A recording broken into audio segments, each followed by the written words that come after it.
नमस्कार। इस वक्त के बुलेटिन के साथ हाजिर हूं मैं अनुपम। प्रदेश की हर छोटी बड़ी खबरों को लेकर बाराबंकी से इस वक्त की खबर। पूर्वांचल एक्सप्रेसवे पर हादसा हुआ है। दो कारों की टक्कर हुई है, कार में आग लगी है। सड़क हादसे में 5 लोगों की मौके पर मौत हुई है, 5 घायल हैं। मुख्यमंत्री योगी आदित्यनाथ ने हादसे का संज्ञान लिया है। अधिकारियों को तत्काल राहत मौके पर पहुंचाने के निर्देश दिए हैं। राहत कार्य में तेजी लाने के निर्देश यहां पर दिए गए हैं।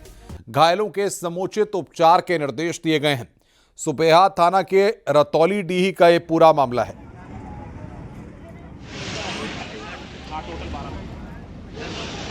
बड़ी खबर इस वक्त हम आपको बता रहे हैं, बाराबंकी से पूर्वांचल एक्सप्रेसवे पर यह हादसा हुआ है। सीएम योगी ने हादसे का संज्ञान लिया है।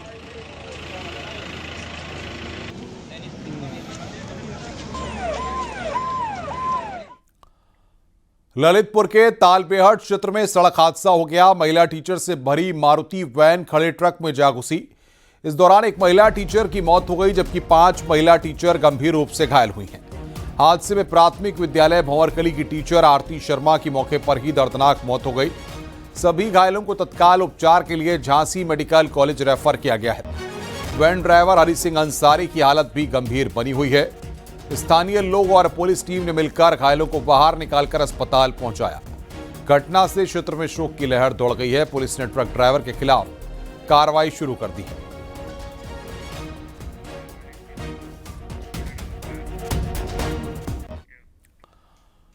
मथुरा जंक्शन पर मॉकड्रिल की गई। ट्रेन की एक बोगी में आग लगने का मॉकड्रिल किया गया, जिसके लिए बाकायदा ट्रेन की बोगी में पहले आग लगाई गई। बोगी से आग की ऊंची ऊंची लपटें निकलने लगी। आग की सूचना पर दमकल की गाड़ियों के साथ एम्बुलेंस की गाड़ियां भी मौके पर पहुंची। एनडीआरएफ के साथ साथ रेलवे के अधिकारी भी मौके पर पहुंच गए। मौके पर पहुंची टीम ने आग पर काबू पाया और रेस्क्यू ऑपरेशन शुरू किया गया। तब वहां मौजूद लोगों को समझ में आया कि सारा माजरा मॉकड्रिल से जुड़ा हुआ है। आगरा मंडल रेलवे की पीआरओ प्रशस्ति श्रीवास्तव ने बताया कि मथुरा स्टेशन पर यहां ब्लैंक साइड में एनडीआरएफ की टीम और जिला प्रशासन के साथ मिलकर इस ड्रिल का आयोजन किया गया। इसमें हमने एक कोच में आग लगाकर उसमें रेलवे स्टाफ के साथ ये प्रैक्टिस सेशन किया है कि कैसे कम से कम समय में हादसे के बाद यात्रियों की जान बचा सकते हैं और जो रेलवे मूवमेंट है उसकी प्रक्रिया को सुचारू बनाए रखा जा सकता है। आज आगरा मंडल के द्वारा मथुरा स्टेशन पे यहाँ बलास साइडिंग में एनडीआरएफ की टीम और जिला प्रशासन के साथ मिलकर मॉक ड्रिल का आयोजन किया गया है। इसमें हमने एक कोच में आग लगा के उसमें रेलवे स्टाफ और एनडीआरएफ के साथ ये प्रैक्टिस सेशन किया है कि कैसे कम से कम समय में यात्रियों की जान बचा सकते हैं और जो रेलवे मूवमेंट है उसको नॉर्मलाइज कर सकते हैं। तो उसी पे यहाँ पे इस समय ये प्रक्रिया चल रही है। यहाँ पे हमारे साथ NDRF, state government, fire ambulance, fire brigade की टीमें, सिविल हॉस्पिटल की टीम, रेलवे मेडिकल की टीम और इसके अलावा स्काउट्स एंड गाइड्स और रेलवे के सभी विभागों के अधिकारी और कर्मचारी यहाँ पे प्रेजेंट हैं। कानपुर के रावतपुर थाने में तैनात 2 दरोगा को पुलिस कमिश्नर ने सस्पेंड कर दिया है। आरोप है कि दोनों दरोगा ने ड्यूटी पर रहते हुए शराब के नशे में धुत थे, जिसके बाद एडीसीपी ने देर रात क्षेत्र में पुलिस वालों की चेकिंग की, जिसके बाद एडीसीपी की रिपोर्ट पर पुलिस कमिश्नर ने एक्शन लिया है।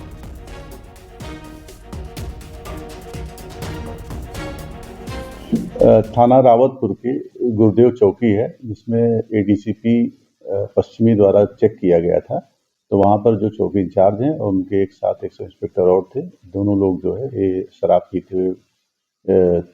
पिए हुए थे। इस संबंध में उनकी रिपोर्ट पर जो है कार्रवाई करते हुए उनको तत्काल प्रभाव से निलंबित किया गया है और आवश्यक कार्रवाई की जाएगी।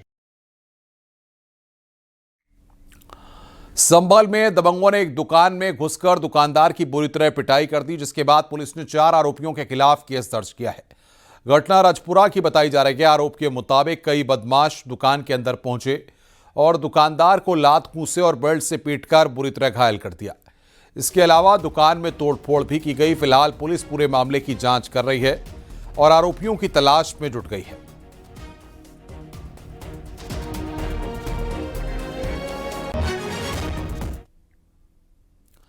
संभल में एसआईआर के बीच मिले 6 अवैध बांग्लादेशियों के पास से नहीं मिले वैध दस्तावेज। 3 पुरुष और 3 महिला बांग्लादेशी शामिल हैं। जिला स्तरीय कमेटी के सामने सभी बांग्लादेशी पेश हुए हैं। लंबे समय से किराए के मकान में रह रहे थे सभी। संभल के कस्बा चंदौसी का यह मामला है। सभी ने भारत की नागरिकता के लिए आवेदन किया था।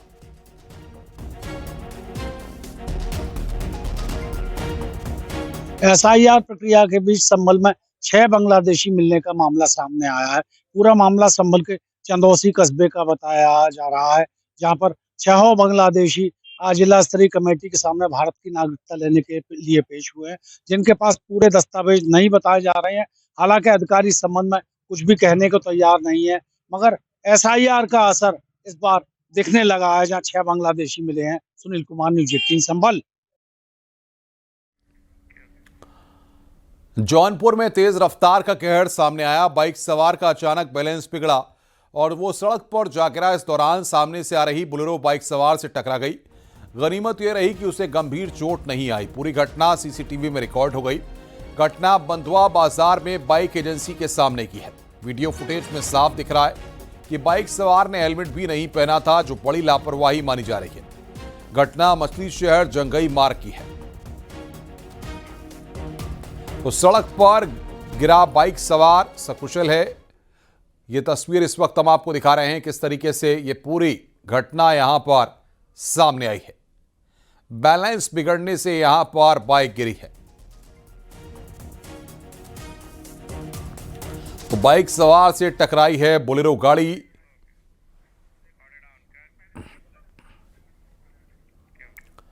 हमीरपुर में जिला अस्पताल के सामने शराब के नशे में धुत होकर एक शख्स ने जमकर हंगामा काटा। बीच सड़क पर एम्बुलेंस को रास्ता न देने पर जब सिक्योरिटी गार्ड ने रोका तो मारपीट करने लगा, जिसके बाद सिक्योरिटी गार्ड और शराबी के बीच जमकर मारपीट हो गई। इस दौरान राहगीरों से भी शराबी शख्स की झड़प हो गई। मौके पर पहुंची पुलिस ने मामले को शांत कराया और पूरे मामले की जांच पड़ताल में जुट गई है।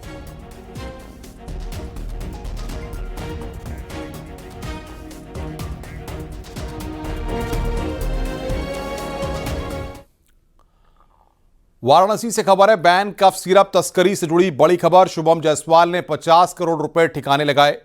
कार्रवाई से पहले ही ठिकाने लगा दिए थे रुपए।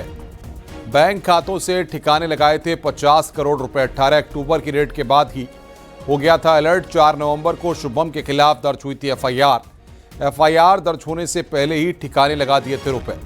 सिर्फ 2 करोड़ रुपए ही फ्रीज पुलिस करा पाई। जैसे जैसे एसआईटी की जांच और ईडी की जांच आगे बढ़ रही है, वैसे वैसे कफ सिरप के मास्टरमाइंड सरगना शुभम जायसवाल के शातिराना दिमाग की चालें भी खुलती जा रही हैं। अब जो तथ्य, जो जांच सामने आई है, उसके हिसाब से शुभम ने तस्करी में नाम आने से पहले ही अपने और अपने परिवार के खाते से करीब 50 करोड़ रुपए निकाल लिए थे। ज़्यादातर खाते कॉरपोरेट थे और वो बड़े पैमाने पर लेन देन करता था। गाजियाबाद पुलिस ने बनाया था शुभम को आरोपित, जिसके बाद कड़ियाँ खुलती गईं और अब शुभम के कई करीबियों पर लगातार एसआईटी और ईडी का शिकंजा कसता जा रहा है।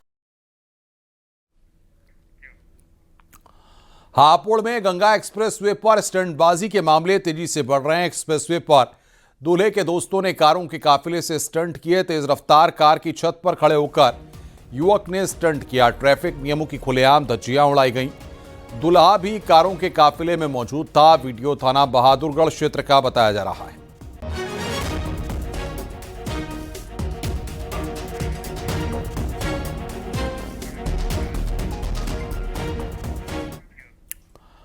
मेरठ से खबर है। बीच बाजार भाई बहन पर आधा दर्जन युवकों ने हमला कर दिया। आरोप है कि युवकों ने उनकी कार पर ईंट और डंडों से हमला किया और गाड़ी के शीशे तोड़ डाले। राहगीरों ने पूरी घटना का वीडियो बनाकर सोशल मीडिया पर वायरल कर दिया। पुलिस ने वीडियो के आधार पर एक आरोपी नकुल को गिरफ्तार कर लिया, जबकि बाकियों की तलाश में दबिश जारी है। बताया जा रहा है कि स्कूटी सवार युवक कार में बैठी युवती की फोटो ले रहे थे, जिसके बाद दोनों पक्षों में विवाद बढ़ गया।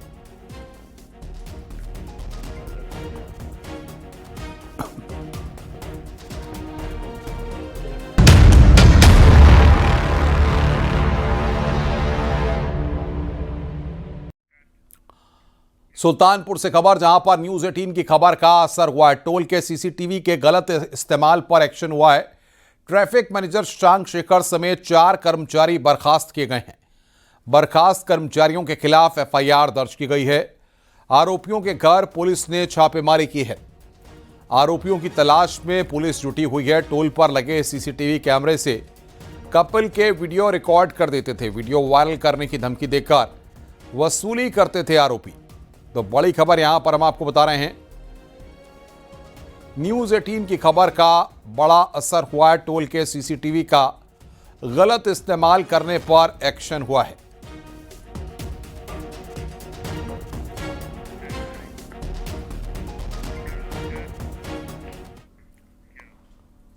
सूत्रों के मुताबिक पुलिस ने शशांक के हालियापुर स्थित किराए के घर पर छापेमारी की, लेकिन वो मौके पर नहीं मिला। उधर फरार आरोपी शशांक शेखर ने खुद को बेकसूर बताते हुए कहा कि घटना के दिन वो वहां पर नहीं था।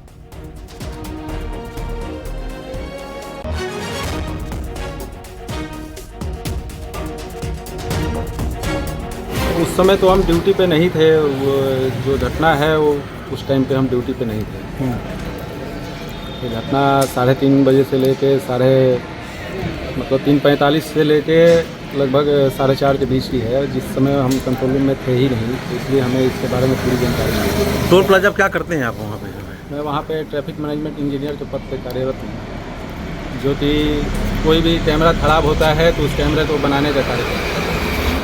ये जो वीडियो वायरल हो रहे हैं, इससे आप इसके बारे में क्या जानते हैं? इस बारे में हमें कोई जानकारी नहीं थी पहले।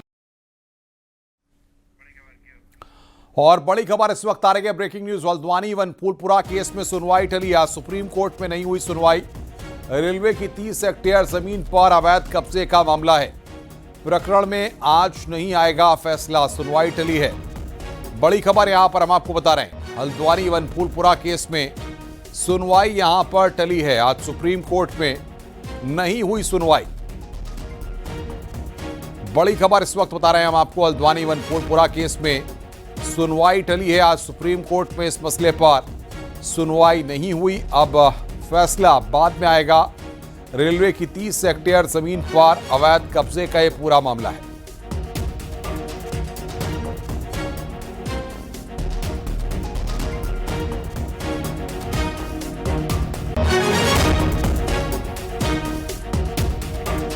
तो बड़ी खबर इस वक्त हम आपको बता रहे हैं, सुप्रीम कोर्ट में आज सुनवाई नहीं हुई।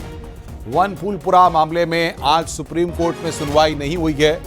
बड़ी खबर हम आपको बता रहे हैं इस वक्त की, वन फूलपुरा मामले में सुप्रीम कोर्ट में आज सुनवाई होनी थी, फैसला आना था, लेकिन यहां पर इस वक्त की बड़ी खबर टल गई है सुनवाई। यहां पर इस वक्त की बड़ी खबर हम आपको बता रहे हैं, अब वन फूलपुरा मामले में फैसला टल गया है। सुप्रीम कोर्ट में सुनवाई टली है। इस वक्त की बड़ी खबर हम आपको बता रहे हैं।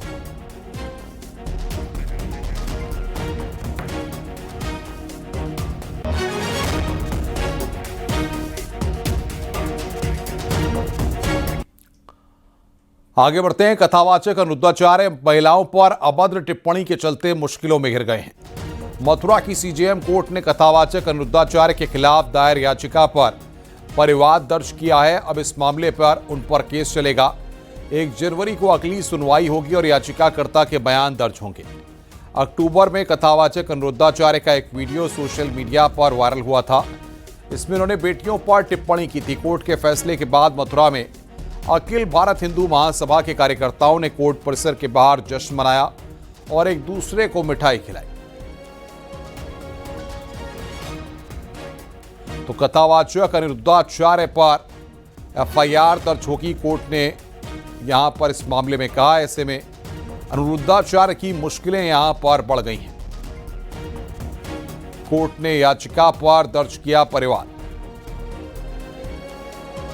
जो अनुद्धाचार्य गुरुजी हैं तो उन्होंने महिलाओं के ऊपर बहुत टिप्पणी करते हैं कि 24 साल की लड़कियां हैं जो 4 जगह मुंह मार के आती हैं।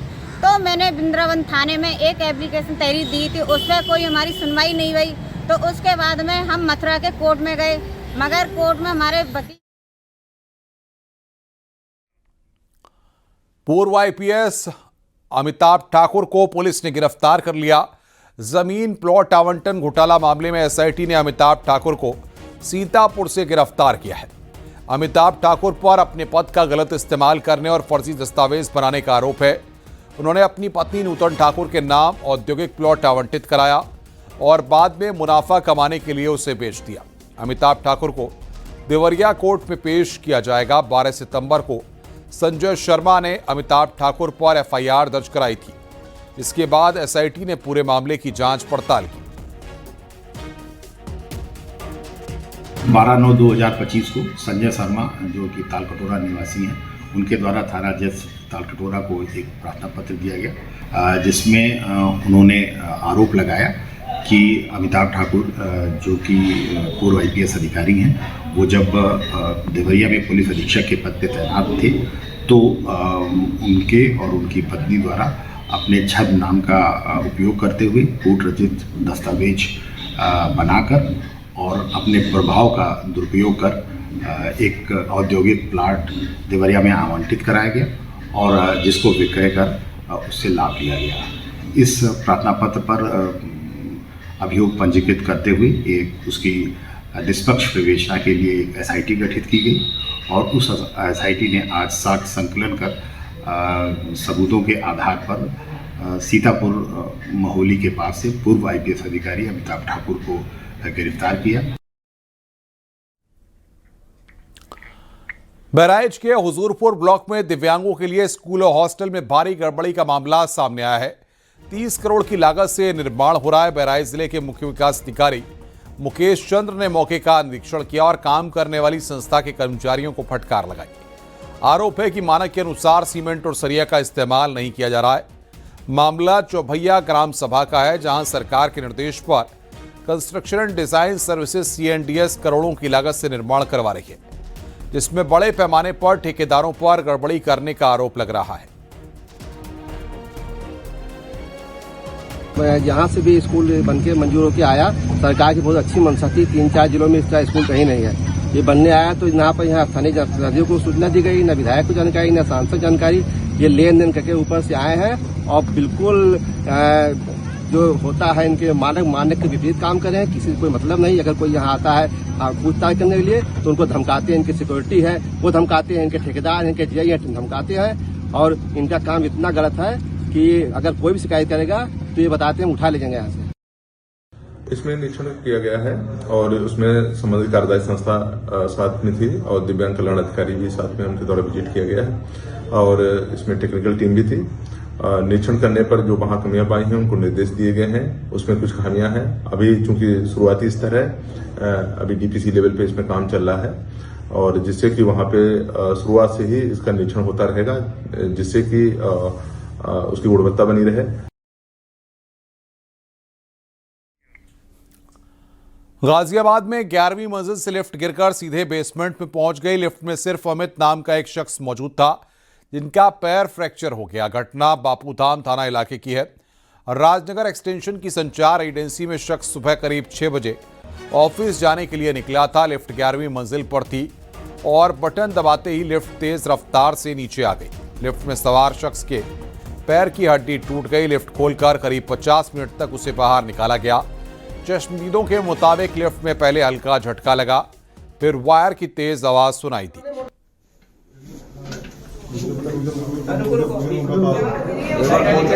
पूरी मट्टी हो रही है इसमें अंदर, ऐसे गिरा ये जानने वाले बारिश से धड़ाम से एकदम नीचे आई। बहुत तेज आवाज जैसा कुछ ऐसा लगा जैसे जहाज हुआ हो। मतलब कितने बजे की बात है? 6 बजे निकला हूँ मैं। 6 बजे? हाँ, 6 बजे ऑफिस ड्यूटी के लिए। हाँ, लिफ्ट के लिए। जैसे मैंने दबाया बटन तो 12 पे की 12 से एकदम नीचे पूरी धड़ाम से। बड़ी वाली लिफ्ट? हाँ, ये वाली बिना रुके एकदम से।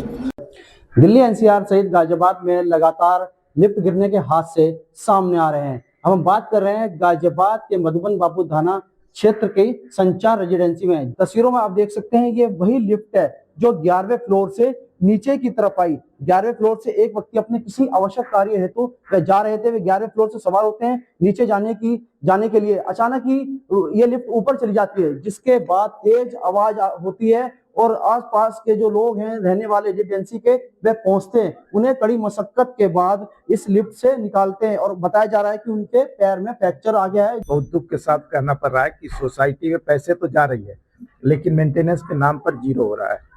सबसे बड़ी चीज जो सब लोगों ने कहा कि जो मेंबर्स हैं मेन, वो यहाँ सोसाइटी में रहते नहीं, वो सब बाहर रहते हैं, उनको इनसे कोई लेना नहीं। देहरादून के खलांगा क्षेत्र से एक सीसीटीवी फुटेज सामने आया है, जिसमें एक सकरी सड़क पर तेज रफ्तार से आ रही कार ने एक बाइक सवार को टक्कर मार दी। रोड काफी सकरी है और मोड़ होने के बावजूद कार की रफ्तार काफी तेज थी, जिसकी वजह से बाइक सवार घायल हो गया। हालांकि इस मामले में अभी तक कोई रिपोर्ट दर्ज नहीं की गई है। वीडियो से एक बात तो समझ में आती है कि पहाड़ की सकरी सड़कों पर गाड़ियों का अपनी साइड में और मोड़ पर धीरे चलाना बेहद जरूरी है।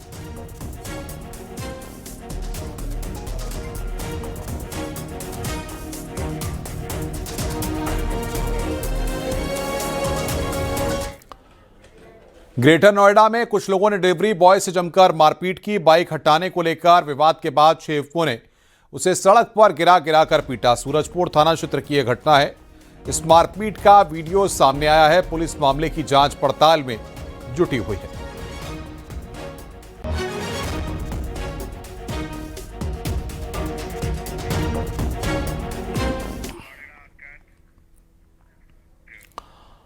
लखीमपुर खीरी में किसानों के साथ धान खरीद में ठगी का मामला तूल पकड़ता जा रहा है।